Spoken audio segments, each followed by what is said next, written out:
आज मैं अत्यंत महत्वपूर्ण प्रश्नों की सीरीज़ में छोटे प्रश्न आपके ले रही हूँ जो बोर्ड क्लास में आप लोगों के लिए बहुत ज़्यादा मददगार साबित होंगे। शराब का नशा किशोर को क्या हानि पहुँचा सकता है? शराब के नशे में किशोर का स्वयं का कोई नियंत्रण नहीं रहता है, वह नकारात्मक व्यवहार कर बैठता है। प्राचीन काल में एक किशोरी के लिए कैरियर का चुनाव क्यों आसान था?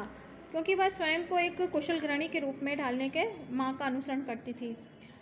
किन व्यवसायों में कला निपुणता की आवश्यकता होती है? चित्रकारी व्यवसाय में कला निपुणता की आवश्यकता होती है। आधुनिक युग में किशोर किशोरी के विविध व्यवसाय के लिए आकर्षण करने व प्रेरित करने का किसका अत्यधिक महत्व है? मीडिया का महत्व बहुत ज़्यादा है बच्चों। पूर्व किशोरावस्था में जीवन वृद्धि की रुचि का उद्देश्य क्या होता है? स्वतंत्रता प्राप्ति। दो ऐसे व्यवसाय क्षेत्र के नाम लिखिए जिनके के पीछे आज के किशोर दौड़ रहे हैं, मॉडलिंग के लिए और संगीत मंडलियों के लिए। मॉडलिंग की तो होड़ सी लग गई है, ठीक है, अच्छा प्लेटफॉर्म भी है, लेकिन अंधाधुंधता भेड़ चाल इसमें ठीक नहीं रहती बच्चों। संगीत मंडलियाँ, संगीत के प्रति रुझान बहुत सकारात्मक प्रभाव डालता है, अच्छा है, दोनों बुरा भी है, लेकिन हर चीज़ को आप एक ही वे में नहीं ले सकते हैं। किशोर के जीवन का सबसे कठिन महत्वपूर्ण कार्य क्या है? किशोर के जीवन का सबसे कठिन महत्वपूर्ण कार्य है कैरियर का चुनाव। आपके प्रश्न आएगा ये वाला, है ना। तरुण किशोर का दृष्टिकोण किस प्रकार होता है? तरुण किशोर का दृष्टिकोण आदर्शवादी होता है। प्रजनन स्वास्थ्य से आप क्या तात्पर्य है? प्रजनन स्वास्थ्य से हमारा तात्पर्य है कि एक स्वस्थ बालक को जन्म देने के लिए स्त्री पुरुष दोनों का प्रजनन अंगों में किस प्रकार अवरोध, रोग, संक्रमण नहीं होना चाहिए। निषेचन किसे कहते हैं? जब एक शुक्राणु डिंब अंब में अंडक में प्रवेश करता है तो क्रिया निषेचन कहलाती है। रक्त अल्पता ग्रसित महिलाओं की क्या समस्याएं होती है? रक्त अल्पता ग्रसित महिलाएं गर्भपात, मातृ मृत्यु दर में वृद्धि आदि समस्याएं उत्पन्न हो जाती है। उसके बाद हम बात कर लेते हैं सिफिलिस रोग जीवाणु द्वारा फैलता है। सिफिलिस रोग ट्रेपोनिया पैलिडम नामक जीवाणु द्वारा फैलता है। गर्भाशय का मुख्य कार्य क्या है? गर्भाशय का मुख्य कार्य है मासिक चक्र का निर्माण है। जरावस्था किसे कहेंगे? जरावस्था की वह अवस्था है, वृद्धावस्था की वह अवस्था है जिसमें हास धीमा और क्रमिक होता है। इसमें क्षतिपूर्ति की जा सकती है, जरा तत्व कहलाती है, ठीक है। जरा अवस्था और जरा तत्व अलग रहते हैं।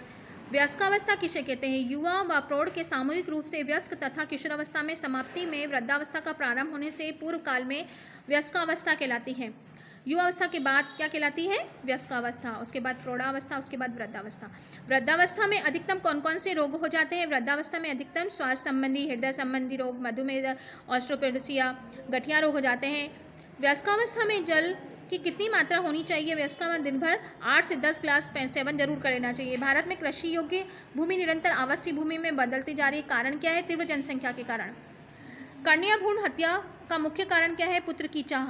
परिवार नियोजन से आप क्या समझते हैं? परिवार नियोजन परिवार कल्याण की दिशा में सहायक होता है, जिसका अपनाकर कोई भी व्यक्ति समृद्धशाली व उन्नत भविष्य का निर्माण कर सकता है। नेक्स्ट हम बात कर लेते हैं असाधारण बालक किसे कहेंगे? असाधारण बालक जिन बालकों में समूह प्रतिमान की अपेक्षा कम अधिक गुण पाए जाते हैं उन्हें असाधारण बालक कहते हैं। शारीरिक अक्षमता के प्रकार लिखिए।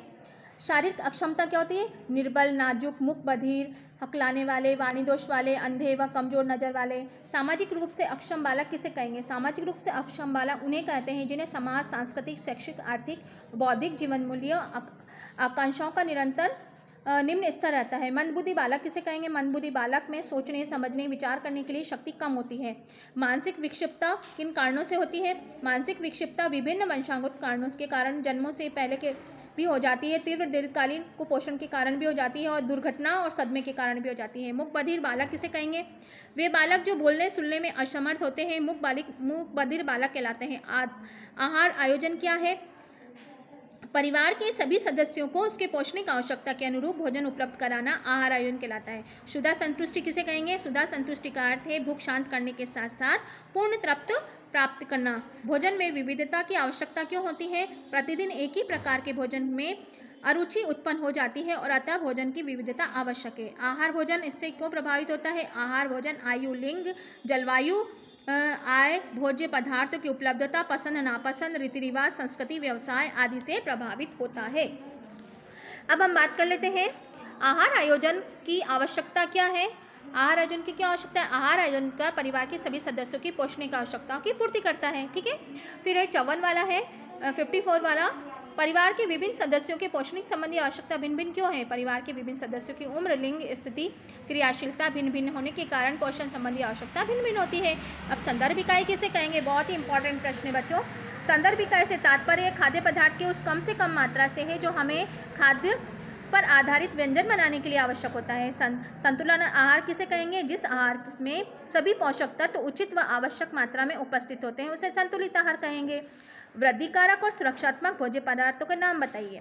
दूध, दालें, फल, सब्जियां, मांस, अंडे, मछली वृद्धिकारक और सुरक्षात्मक भोज्य पदार्थ खाद्य पदार्थ। भोजन में विविधता लाने के हेतु क्या करना चाहिए? भोजन में विविधता लाने हेतु खाद्य पदार्थों में कई व्यंजन बनाने सकते हैं, जैसे कि अनाज से हम रोटी बना सकते हैं, पराठा बना सकते हैं, बाटी बना सकते हैं, पूरी बना सकते हैं आदि। संदर्भ इकाई का उपयोग करना क्यों आवश्यक है? पौष्टिक आवश्यकताओं के अनुसार सीमित साधनों के द्वारा परिवार के विभिन्न सदस्यों को संतुलन आहार प्रदान करने के लिए संदर्भ इकाई का उपयोग करना आवश्यक होता है। दिन भर में आहारों की संख्या कितनी होनी चाहिए? क्या उन्हें घटाया बढ़ाया जा सकता है? एक दिन में मुख्य रूप से 3-4 बार आहार की योजना बनानी चाहिए, लेकिन व्यक्ति विशेष की आवश्यकता और रुचि के अनुरूप भी घटा बढ़ा सकते हैं। शैशवावस्था किसे कहते हैं? शिशु के जन्म के पश्चात 1 वर्ष तक की अवस्था को शैशवावस्था कहते हैं। मांग स्तनपान किसे कहते हैं? पहले वीडियो में भी मैं ये डाल चुकी हूँ, एक बार आप फिर देख लीजिए। शिशु के रोने और मांग के अनुसार मांगने पर स्तनपान कराना मांग स्तनपान कहलाता है। पूरक आहार से क्या तात्पर्य है? बोर्ड में आया है 2017 में। शिशु की वृद्धि और विकास की दर को बनाए रखने के लिए स्तनपान कराना के अलावा पूरक पोषण आहार भी हम दे सकते हैं। अतिरिक्त आहार देना पूरक पोषण आहार कहलाता है। ठीक है, नेक्स्ट वीडियो में आपको डालेंगे और आप इसको रीडिंग करिए और छोटे छोटे प्रश्नों से आपका अच्छा रहेगा। आप निरंतर वीडियो को आप देखते रहिए और मैं रोज़ाना आप लोगों के लिए डाल रही हूँ आपकी सुविधा के लिए।